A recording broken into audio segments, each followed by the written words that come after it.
Corn fed the world. After 1492, it crossed oceans and jumped continents. And inside 200 years, it was ripening on soil that had never grown it, filling the bellies of people who had never heard the name of the place it came from. Cheap, hearty, generous with calories in a way that could carry a poor household through a bad harvest. And in some of the villages that leaned on it hardest in northern Italy, in Spain, and later across the American South, a sickness began arriving every spring, almost like a season of its own. The skin on a person's hands and neck would crack and darken wherever the sun struck it. Their gut would give out. Their mind would slip, sometimes into confusion, sometimes the whole way into madness, and a share of them would die. Physicians borrowed a name for it from the Italian words for rough skin, Pellagra. Here's the detail that should stop you. The people who had eaten corn the longest, for roughly 3,000 years across Mexico and Central America, almost never suffered it. The same plant, the same daily dependence, meal after meal, year after year, generation after generation. An entirely different result. The difference did not live in the corn. It lived in a single step that happened in the kitchen before a single kernel was ever eaten. And the story of that step is really the story of how a plain grain became something an entire civilization could stand on without slowly poisoning itself. Let me be fair to corn first, because the whole paradox falls apart without some honesty about what maize is. As a crop, it is close to miraculous. Pound for pound of seed planted, it returns more food than almost anything else a farmer can put in the ground. It tolerates a wide sweep of climates, and it stores well once it is dried. Grown alongside beans and squash, the trio Mesoamerican farmers planted together in the same field. It can anchor the diet of millions. None of that is in dispute. None of it is what went wrong in those European villages. What went wrong was hidden inside the chemistry of the kernel, in two small gaps that do not matter at all if corn is one food among many, and turn deadly only when corn becomes almost the only food on the table. The first gap is a vitamin, niacin, sometimes called vitamin B3. Corn actually contains a decent amount of it. The trouble is that in raw maize, the niacin is locked up, chemically bound to other molecules in a form the human gut cannot pull apart, so most of it passes straight through the body untouched. The second gap is in the protein. Maize runs short on an amino acid called tryptophan, and tryptophan happens to be the exact raw material the body uses to build its own niacin when the diet runs low. So the grain withholds the vitamin and then withholds the backup supply the body would otherwise use to manufacture that vitamin itself. Eat corn beside meat, milk, eggs, or beans, and none of this ever surfaces. Live on it with little else. And the shortage compounds week after week until the skin and the gut and the nervous system begin to fail. Roughly in that order. That failure is pellagra. And for the better part of 2 centuries, nobody understood what was causing it. The people of Mesoamerica had solved the problem thousands of years before anyone could have stated it in those terms. They solved it with a step so ordinary it barely looks like technology at all.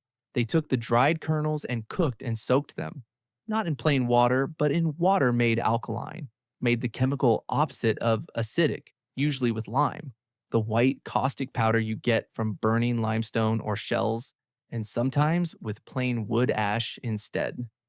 The corn sat in that solution, often overnight. Then it was rinsed, the loosened skins washed away, and the soft grain ground into a dough. That dough is masa. Flatten it. Cook it on a hot clay griddle, and you have a tortilla. Wrap it around a filling and steam it, and you have a tamale. The whole process carries a name pulled from an old Aztec word that stitches together the words for ashes and for dough. Nixtamalization. And this is the quiet marvel of it. That soak in lime water does several things at once, not one of which the first cooks could possibly have named.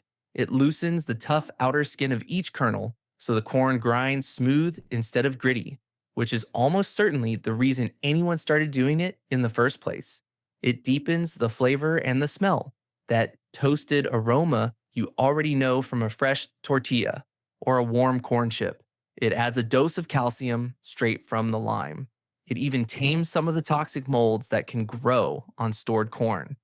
And without a single person intending it, the alkali snaps the chemical bonds holding the niacin captive and hands it back to the body, while nudging the protein toward a healthier balance. One step in the kitchen, and the grain's two hidden gaps close at the same moment. The corn stops being a slow trap and becomes a food a person can honestly live on. It was not the only shield, and honesty demands I say so. Those same farmers ate their corn beside beans, and beans are rich in exactly the tryptophan that maize lacks. Corn and beans on one plate cover each other's weaknesses. So the Mesoamerican table had two layers of protection, the lime step and the bean pairing, working together. But the lime step is the decisive one, and that becomes clear from what happened later in a place that took the corn while the beans were nowhere in sight. There is also a plain geographic reason the lime was there at all. Much of the Maya world sits on limestone. The bedrock itself is the raw material, and the same white stone that could be burned into caustic lime for the corn pot was quarried for buildings and cut into pits below the courtyards. A cook in the lowlands did not have to search for the key ingredient. She was standing on it. Geology handed that civilization the one thing its staple crop secretly needed, which may be part of why the habit took hold there and held. The archaeology of when people first started treating their corn this way is stranger and harder than you would guess. And it is where the story turns genuinely uncertain. The earliest signs of alkaline processing are old. On the southern coast of what is now Guatemala, researchers have found processing equipment dated to somewhere between 1500 and 1200 BC, which places the practice well before the great Maya cities ever rose. But that early evidence is indirect. It rests on the tools and the setting, not on the treated corn itself, because the corn does not survive. Softened, ground, eaten, discarded, it leaves almost nothing a trowel can recover 3,000 years later. For a long stretch, that was the whole frustration. Nearly everyone was confident nixtamalization was ancient. Almost nobody could put a finger on the direct physical proof. That changed only recently. In 2022, a team led by the archaeologist Lauren Santini reported the first direct archaeological evidence of nixtamalized maize at the Maya site of San Bartolo in Guatemala. The clue was microscopic. When corn is cooked in an alkaline solution, it leaves behind a distinctive tiny mineral structure, a kind of chemical fingerprint of the process. And Santini's team found those fingerprints in two pits that had, at some point in their long lives, been used as latrines. Ancient household waste, still carrying the signature of the lime treatment, thousands of years on. Other Maya sites, La Corona among them, have since shown the same technique in use during the classic Maya centuries, more than 1,000 years ago. The first hard proof of a practice that fed a civilization came, in the end, out of a toilet. Picture the work behind that fingerprint. A household courtyard, somewhere in the Maya lowlands in the gray before dawn.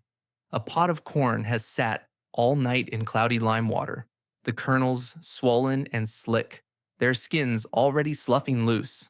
A woman kneels at a stone, a matat, a shaped slab worn glass smooth by years of use, and works the wet corn back and forth with a stone roller until it becomes a soft, even paste. She presses a portion flat between her palms and lays it on a clay griddle over the coals. And that toasted, faintly mineral smell rises and fills the yard. She has never heard the word niacin. She could not tell you what tryptophan is. She is making breakfast the way her mother made it and her mother before that. And in the doing, she is keeping alive a chemistry lesson that no one in her world has the words to teach. So this pattern was not a Maya secret either. Far to the north, peoples across what is now the United States treated their corn the same way, most often with wood ash or lye rather than lime. The ancestral Puebloans of the Southwest did it. So did the maize farmers of the great mound city of Cahokia near the Mississippi. The result they made has an English name you have probably eaten: hominy. Grits are ground from it. Wherever corn became the true center of the diet in the Americas, some version of the alkaline steppe tended to travel with it. In 1974, an anthropologist named Solomon Katz and his colleagues put a shape to all of this in a study in the journal Science. They looked across the many corn growing peoples of the Americas and they found something clean. The societies that leaned on maize the hardest, that made it the true foundation of the diet, were overwhelmingly the ones who treated it with alkali. The peoples who had ample game or fish, who ate corn as a side rather than a staple, tended not to bother. Where corn meant survival, the lime steppe was there. Where corn was optional, it often was not. It reads, less like a recipe passed hand to hand, and more like a filter history ran across whole cultures, over centuries, sparing the ones who processed their staple and quietly grinding down the ones who did not. Here's where I have to be honest about what cannot be known. It is tempting to imagine that someone long ago grasped that the lime made the corn healthier and handed that wisdom down on purpose. The evidence does not support that reading. The far more likely story, and the one I find convincing, is that people began the lime soak because it made the corn easier to grind and better to eat. Noticed across generations that the families who did it simply stayed well and kept doing it for reasons they could feel but never explain. The health benefit was a passenger, not the driver. It rode along invisibly, protected by a habit that survived because the parts of it anyone could see, the smoother dough, the better flavor, were reward enough on their own. Whether a single Mesoamerican cook ever consciously tied the lime to the health of her children, we genuinely cannot say. The kernels rotted. The reasoning, if there ever was any, rotted with them. Now take the crop and leave the steppe behind. That is precisely what happened when corn sailed out of the Americas. When European ships carried maize back across the Atlantic, they carried the seed and not the kitchen. They took the plant, the part you could see standing in a field, and left behind the invisible half of the technology, the lime, the soak, the ash, the reason. Between roughly 1750 and 1850, corn spread as a poor person's staple across the warmer edges of Europe, ground into porridge and polenta, boiled and baked and eaten plain. It was cheap. It grew where wheat struggled. It filled the emptiest stomachs on the continent.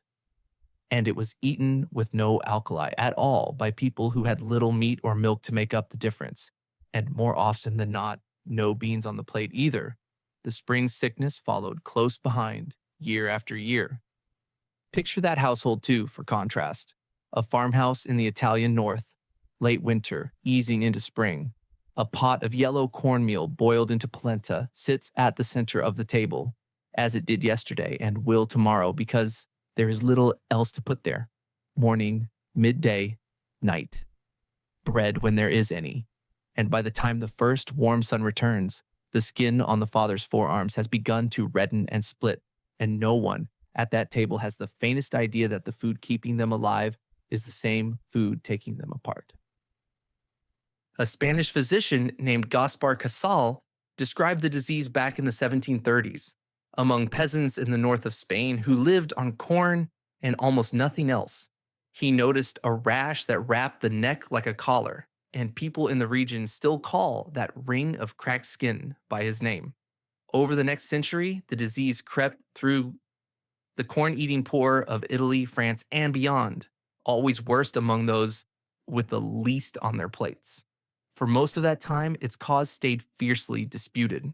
Some doctors blamed the corn itself. Others were sure the real culprit was a mold or a toxin in spoiled corn, and the argument dragged on for decades, which is worth remembering whenever a problem looks obvious in hindsight. Then, in the early 20th century, Pellagra exploded across the American South, where mill workers and tenant farmers lived on cornmeal, fatback, and molasses. Between 1906 and 1940, The South saw something on the order of 3 million cases and roughly 100,000 deaths. I first came across that death toll while reading about it and assumed I had misread the figure. I had not. 100,000 people killed across a few decades by a disease that a change of diet could reverse in a matter of weeks. The man who finally cracked it was a public health service doctor named Joseph Goldberger. Starting around 1914, he noticed that pellagra struck inmates, orphans, and mill hands, but spared the staff who worked in the very same buildings and simply ate better food. It behaved like a problem of diet, not a germ. He proved it the hard way, inducing pellagra in prison volunteers on a corn-heavy diet and then curing them with meat, milk, and vegetables. And when critics insisted the disease had to be contagious, he answered with something close to defiance, swallowing and injecting material from pellagra patients into himself and his own wife to show it could not be caught. Nobody fell ill. He had the answer in his hands. What he did not have was the name of the missing thing. That arrived in 1937, when the biochemist Conrad Elvehjem identified the specific molecule whose absence caused it: niacin, the very vitamin that lime had been quietly setting free in Mesoamerican kitchens for 3,000 years. So set the two worlds side by side. The corn did not change. A kernel grown in Lombardy or South Carolina was chemically the same as a kernel grown in Guatemala. What differed was a single step, kept in one place and thrown away in the other. Mesoamerica held on to a 3,000-year-old kitchen habit and stayed well. The Old World copied the plant, discarded the instructions that no one had ever written down because no one knew they existed, and paid for it in cracked skin, lost minds, and full graveyards. Without ever meaning to, over 2 long centuries, the world ran a vast and terrible experiment, and the result was clean. It measured in human lives exactly how much work that one quiet step had been doing all along. We still do it, most of us, without ever learning the word. The masa in a tortilla, the hominy in a bowl of pozole, the treated corn in a bag of chips, all of it passes through some version of that alkaline soak. Knowledge that took a fatal experiment to recover is now just the ordinary way the food gets made. And the wider lesson has aged well beyond corn. A technology is almost never only the object you can hold. It is the object plus the practice wrapped around it. The handling, the timing, the step that looks like nothing and turns out to be everything. Take the visible half, leave the invisible half behind, and the thing can quietly turn on you. That is as true of a borrowed tool or a copied system now as it was of a grain of corn carried across an ocean without its recipe. Which leaves the oldest question in this whole story hanging unanswered. Somewhere, thousands of years ago, a person dropped corn into water, clouded with ash or lime, for reasons that most likely had nothing to do with health.